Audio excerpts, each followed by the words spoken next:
Hello friends, welcome to my channel. তো আমি এখন দাঁড়িয়ে আছি কলকাতা আন্তর্জাতিক বিমানবন্দরে। তো এখান থেকে আমি এখন যাব হচ্ছে বাগডোগরা, শ্বশুরবাড়ি যাব, তারপর কালকে সকালবেলা ওখান থেকে দার্জিলিং যাব। তো এখন এয়ারপোর্টে ঢুকবো, আর এই কলকাতা থেকে বাগডোগরা ফ্লাইটের জার্নিটা আমার সঙ্গে এনজয় করতে থাকুন। দেখুন এয়ারপোর্টে ঢোকার কি লাইন দেখেছেন, আজকে প্রচুর ভিড়। এখন বাজে দুপুর 3টে, কিন্তু প্রচুর লাইন। আগে ওয়েব চেক ইন করার পর বোর্ডিং পাস প্রিন্ট আউট করার জন্য কিয়স এয়ারপোর্টের ভেতরে ছিল, এখন বাইরে এরকম কিয়ক্স লাগিয়ে দিয়েছে। এখানে পিএনআর নাম্বার দিয়ে যদি ওয়েব চেক ইন করা থাকে বোর্ডিং পাস ডাউনলোড করে নিতে পারবেন, প্রিন্ট আউট করে নিতে পারবেন এখান থেকে। এই ঢুকে পড়লাম এয়ারপোর্টে। এই হচ্ছে কলকাতা এয়ারপোর্ট, এর আগেও আপনাদের দেখিয়েছি। তবে এইবার অনেক দিন বাদে কলকাতা এয়ারপোর্ট থেকে প্রায় 1 বছরের ওপর গ্যাপে ট্রাভেল করছি। লাস্ট যেটা ট্রাভেল করেছিলাম সেটা মোপা থেকে কলকাতা, তো সেখানে কলকাতা এয়ারপোর্ট দেখাতে পারিনি। দেখুন বোর্ডিং পাস প্রিন্ট আউট করার জন্য কিয়স, এদিকে সব কাউন্টার লাগানো আছে। তো আমাকে এখন যেটা করতে হবে, ব্যাগেজ স্ক্যান করতে হবে, করিয়ে ব্যাগের ট্যাগ লাগিয়ে ইন্ডিগোর কাউন্টারে জমা দিতে হবে, দিয়ে চেক ইন করতে হবে, করে তারপর সিকিউরিটি চেক করতে হবে। তো চলুন ওইদিকে ব্যাগেজ স্ক্যান দেখতে পাচ্ছি, ওখানে গিয়ে ব্যাগটা স্ক্যান করি, করে চেক ইন করি, সিকিউরিটি চেক করি, তারপর আপনাদের সঙ্গে কথা বলছি। চেক ইন ডান, এবার যাচ্ছি সিকিউরিটি চেকের দিকে, তারপর কথা বলছি। চেক ইন কমপ্লিট, ঢুকে পড়েছি এইদিকে। তো এখন আমার কাছে মোটামুটি ঘন্টা দেড়েক সময় আছে এয়ারপোর্টে কাটানোর মতন। তো প্রথমে যেটা হচ্ছে, এয়ারপোর্ট লাউঞ্জ ইউজ করবো বলে আমি লাঞ্চ করে নিয়ে আসিনি বাড়ি থেকে। তো এখন এখান থেকে লাঞ্চ করব, দেখি লাউঞ্জে যাই, গিয়ে লাউঞ্জ অ্যাক্সেস করি, করে লাঞ্চ করব। তারপর একটু এয়ারপোর্টটা একটু ঘুরে দেখব। তো আপনাদের একটা কথা বলে রাখি, যেটা হচ্ছে এখানে একটা অ্যাপ দেখলাম, যেটা হচ্ছে ডিজি যাত্রী যে অ্যাপ। এই ডিজি যাত্রী অ্যাপটা ডাউনলোড করে ওখানে রেজিস্ট্রেশন করে ডিজি লকারটাকে ওটার সঙ্গে আপনি যদি কানেক্ট করে দেন, প্লাস আপনার ট্রাভেল ডিটেলস সব কিছু ওটাতে ফিট করে দিলে আপনাকে এয়ারপোর্টে এসে কোনো কিউতে দাঁড়াতে হবে না। মানে এয়ারপোর্টের বাইরে ঢোকার সময় যেমন টিকিট দেখে বা কিছু, ওগুলো দেখাতে হবে না। ওখানে একটা কিউআর কোড জেনারেট হবে, যে কিউআর কোডটা স্ক্যান করে আপনি ঢুকে যেতে পারবেন, কোনো লাইনে দিতে হবে না। সেম আপনাকে কোনো চেক ইন কাউন্টারের ওরকম লাইন দিতে হবে না যদি আপনার ডিজি যাত্রী থাকে। তো যারা ফ্রিকোয়েন্ট ট্রাভেল করেন তারা ডিজি যাত্রী অ্যাপটা পারলে ডাউনলোড করে রেজিস্টার করে নেবেন, তাহলে সুবিধা হবে আপনাদের। এই হচ্ছে ফুড টার্মিনাল, আর ওপরে হচ্ছে লাউঞ্জ। তো দেখি একটু লাউঞ্জে যাই, লাঞ্চ করার তো ইচ্ছা আছে এখানে। যদি কার্ড অ্যাকসেপ্ট হয় তাহলে লাঞ্চ করব, আর যদি না হয় তাহলে এই যে বাডওয়াইজারের কাউন্টার, এইখানে গিয়ে বসে পড়বো। তো এখনও অবধি চেক ইন প্রসেস ঠিকই ছিল, সিকিউরিটি চেকও ঠিক ছিল। আজকে একটু ভিড় আছে এয়ারপোর্টে, এটাই যা।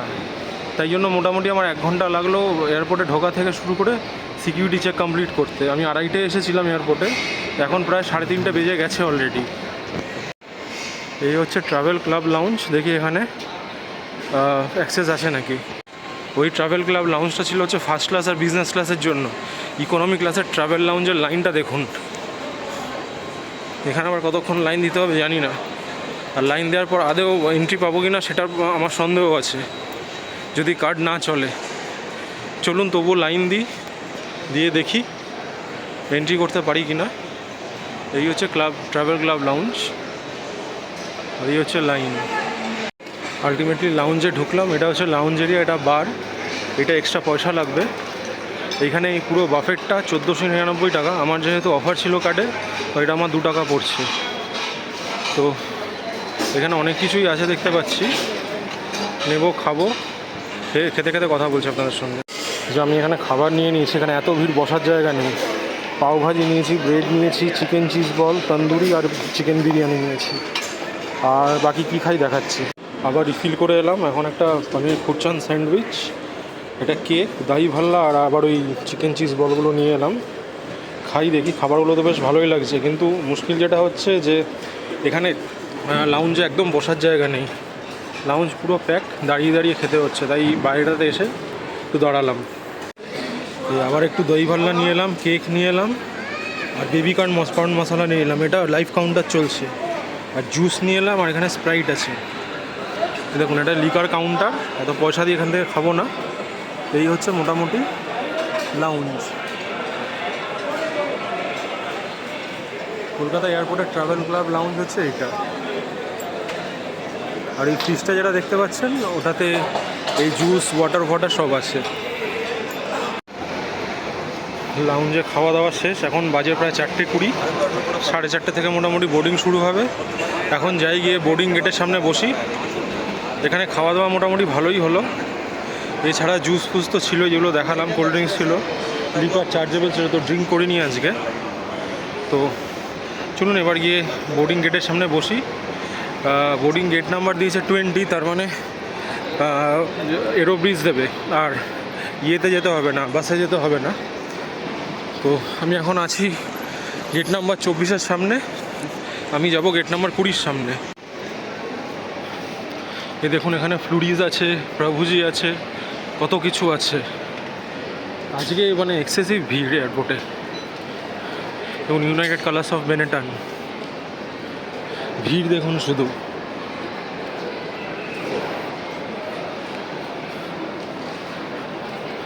আমাকে যেতে হবে 20 নম্বর গেট, তো বেশ কিছুটা হাঁটতে হবে। এখানে দেখুন মকাই বাড়ির ইয়ে খুলেছে, স্টল। এখানে একটা ইন্ডিগো নামলো আর একটা এয়ার ইন্ডিয়া দাঁড়িয়ে আছে। ইন্ডিগো একটা জাস্ট নামলো।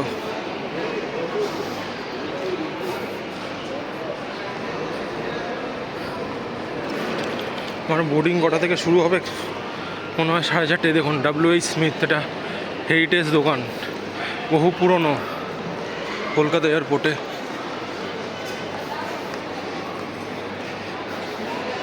সব জায়গা বহুত এক্সপেন্সিভ। ওয়াও মোমো,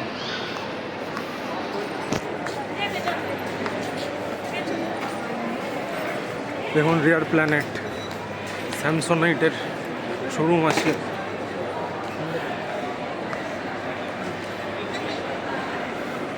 অনেক দিন বাদে কলকাতা এয়ারপোর্ট থেকে বেরোচ্ছি। লাস্ট যেবার আগের বছর গোয়া থেকে ফেরার সময় মৌপাতে তো একটাও কার্ড অ্যাকসেপ্ট করলো না, ওখানে ফালতু ওই বসে বসে KFCর খাবার খেতে হলো। এই দেখুন বাঞ্ছারাম, খাদিমেরও দোকান আছে।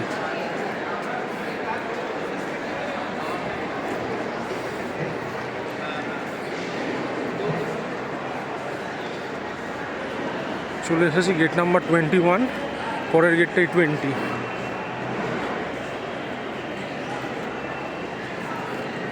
এয়ার ইন্ডিয়ার ফ্লাইটটা যেটা দেখালাম, ওটা খুব সম্ভবত এবার বেরোবে, এটা এগোচ্ছে। আমি এসে গেছি গেট নাম্বার 20-র সামনে।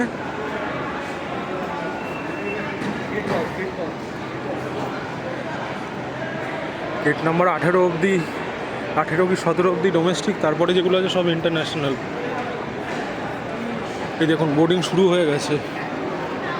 হ্যাঁ, 6134।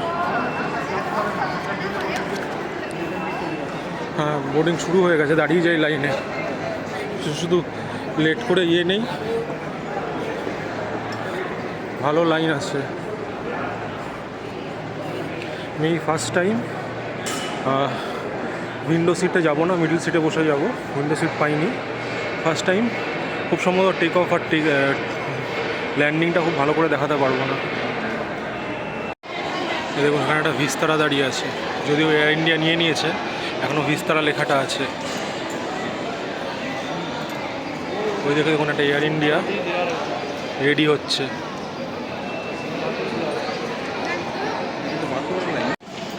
হয়ে গেছে, টিকিট স্ক্যান হয়ে গেছে। এইবার এই রোবিস দিয়ে যাচ্ছি, উঠবো। দেখুন ডান দিকে ভিস্তারার ফ্লাইটটা দাঁড়িয়ে আছে।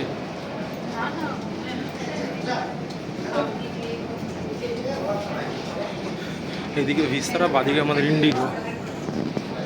দেখুন এয়ার ইন্ডিয়ার লোগো লাগিয়ে দিয়েছে। এই দেখুন এয়ার ইন্ডিয়া লাগিয়ে দিয়েছে এখানে।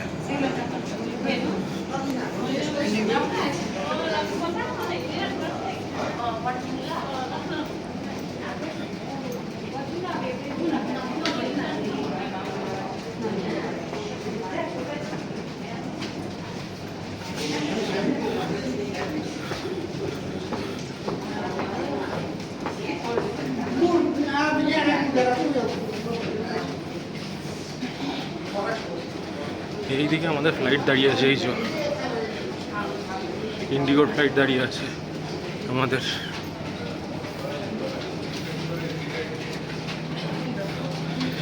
এইবার এয়ারপোর্টে ঢুকতে এত দেরি হয়ে গেল, চেকিং ফেকিংগুলো করতে, সিকিউরিটি ফিকিউরিটিগুলো করতে, আর এয়ারপোর্টে ভালো করে ঘুরতেই পারলাম না।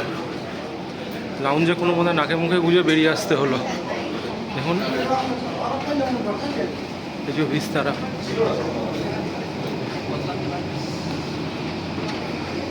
আর এই আমাদের ইন্ডিগো দাঁড়িয়ে। ওদিকে দেখুন প্রচুর ফ্লাইট দাঁড়িয়ে আছে।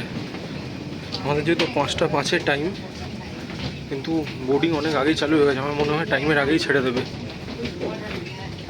এবার কপাল খারাপ, উইন্ডো সিট নেই, মিডল সিট। এই ফ্লাইটে উঠছি, এই ইন্ডিগোর ফ্লাইট।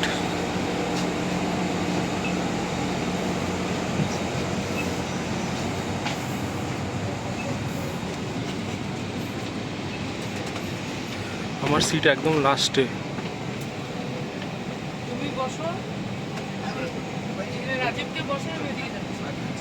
26B middle seat. জীবনে প্রথমবার মিডল সিটে বসে যাব। আগের প্রত্যেকবার উইন্ডো সিট পেয়েছি, এবারই কপাল খারাপ। ভেবেছিলাম চেক ইন করার সময় পেয়ে যাবো, কিন্তু পাইনি। দেখুন এদিকে 3টে, এদিকে 3টে, যেমন হয়।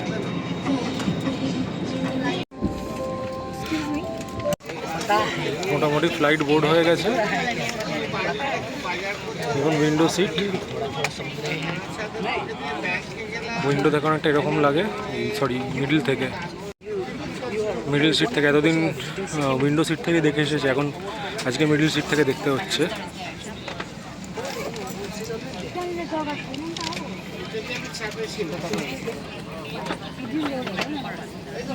ফ্লাইটের পেছনটা।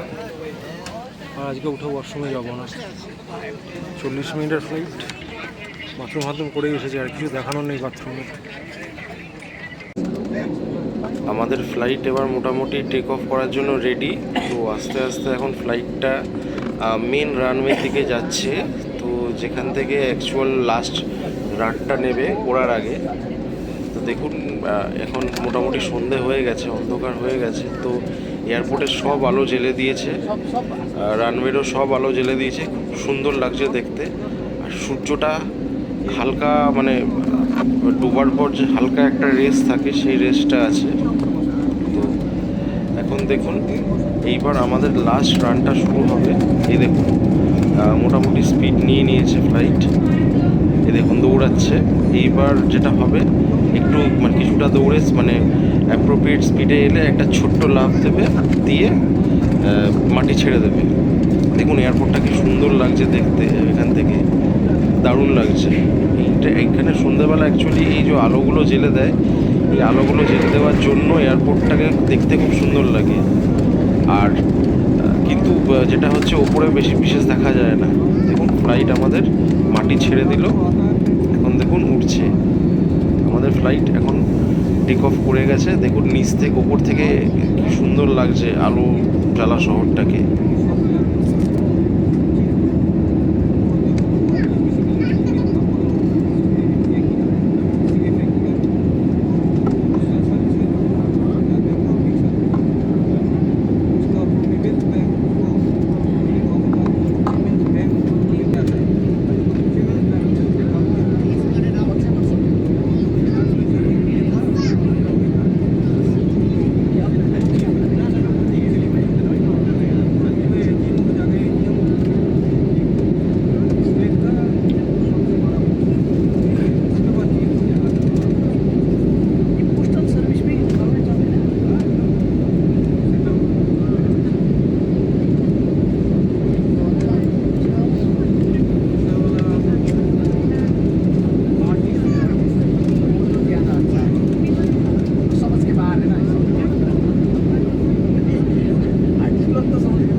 পারফেক্ট গোধূলির দৃশ্য, মানে একদম পারফেক্ট গোধূলি, জাস্ট সূর্যটা ডুবেছে আর তার রেস্টটা রয়ে গেছে এখন আস্তে আস্তে আস্তে আস্তে নিয়ে একদম পারফেক্ট গোধূলি, যেটা এবার এই ফ্লাইট থেকে ক্যাপচার করতে পেরেছে। মিডল সিটে বসে এসে গেছি ইন্ডিগোর বাথরুমে।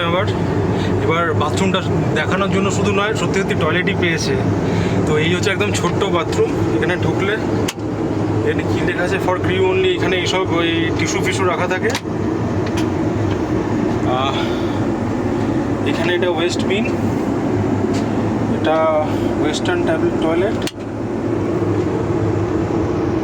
এটা একটা টেবিল, কিছু জিনিসপত্র রাখার জন্য হয়তো নার্সিং টেবিল লেখা আছে। এখানে টিস্যু ডিসপেন্সার আছে আরেকটা।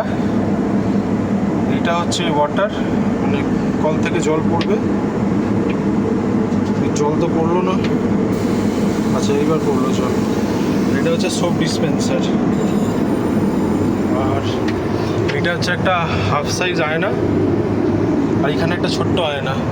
আর এইখানে জামা কাপড় ঝোলানোর জন্য একটা ছোট্ট ইয়ে আছে, হুক আছে। আর ওপরে এসি ভেন্ট লাইট। তো মোটামুটি এই হচ্ছে বাথরুম। কলকাতা থেকে বাগডোগরার ফ্লাইং টাইম হচ্ছে মাত্র 40 মিনিট, আর টেক অফ আর ল্যান্ডিং নিয়ে মোটামুটি 50 থেকে 55 মিনিট লাগে। তো আমাদের ফ্লাইট মোটামুটি এখন অনেকটাই নেমে এসেছে, যেহেতু অন্ধকার বাইরে তাই খুব একটা ভালো দেখা যাচ্ছে না। জাস্ট কিছুক্ষণের মধ্যে এয়ারপোর্টটা দেখা যাবে, তখন ভালোভাবে বোঝা যাবে। কারণ এখন মানে লিটারালি কোনো আলো নেই, যেই জায়গাটার উপর দিয়ে ফ্লাই করছে তার নিচে খুব দূরে একটা ছোট্ট ছোট্ট আলোর বিন্দু দেখা যাচ্ছে, ব্যাস। এই ফ্লাইটটা এবার মোটামুটি নেমে এসেছে, কিছুক্ষণের মধ্যেই জাস্ট মাটি ছোবে বাগডোগরা এয়ারপোর্ট। দেখুন, যেই বাগডোগরা এয়ারপোর্টটা ছোবে তখন দেখতে কি সুন্দর লাগবে। তো এখনও ফ্লাইট চলছে, এই 2-4টে করে। এই আমরা মোটামুটি বাগডোগরা এয়ারপোর্টে এই ঢুকলাম। এটা হচ্ছে এয়ারপোর্টের বাউন্ডারি, জাস্ট এবার মাটি ছোবে। দেখুন, এই হচ্ছে রানওয়ে, আর এই আমাদের ফ্লাইট মাটি ছুলো। তো একটা পারফেক্ট ল্যান্ডিং হলো। এবার দেখুন, আরেকটু এগোলে এয়ারপোর্টের টার্ম্যাকে সব আলোগুলো সুন্দর দেখা যাবে। দেখুন কি সুন্দর লাগছে। এটা যদি দিনের বেলা হতো তাহলে হয়তো কাঞ্চনজঙ্ঘা দেখা যেত, কিন্তু যেহেতু সন্ধে রাত্রি অন্ধকার হয়ে গেছে তো কাঞ্চনজঙ্ঘা দেখার কোনো পসিবিলিটি নেই। এবার দেখুন এয়ারপোর্টের আলো, দেখুন চোখ ধাঁধানো আলো।